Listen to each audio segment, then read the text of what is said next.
जय श्री कृष्ण दोस्तों। कभी कभी कोई कहानियाँ रोचक होने के साथ साथ हमें कोई ना कोई शिक्षा भी देकर जाती है। आज हम ऐसी ही एक कहानी सुनेंगे। एक धर्म गुरु थे। उनके प्रवचन से प्रभावित होकर एक युवक ने उनको अपना गुरु बना लिया। युवक रोज गुरु जी के आश्रम आता, उनकी सेवा करता।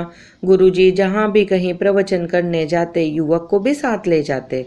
इस प्रकार वह युवक लगभग हर सत्संग और प्रवचन में गुरु जी के साथ रहता। गुरु जी को युवक के हाव भाव देखकर कुछ दिनों से लग रहा था कि उसका मन कहीं भटक रहा है।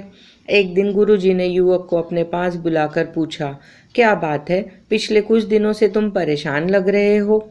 युवक ने उत्तर दिया, गुरुजी, मैं पूरे श्रद्धा भाव से आपकी सेवा सत्कार कर रहा हूँ।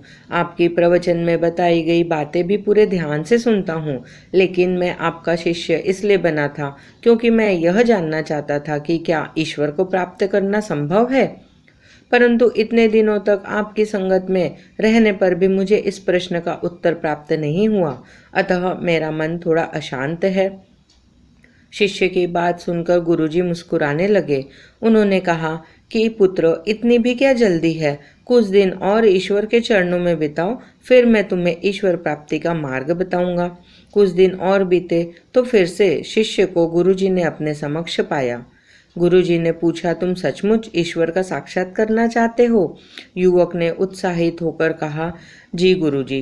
गुरुजी ने कहा, ठीक है, आज मैं तुम्हें ईश्वर प्राप्ति का मार्ग बतलाता हूँ, चलो मेरे साथ। गुरुजी अपने शिष्य को लेकर नदी की ओर चल पड़े।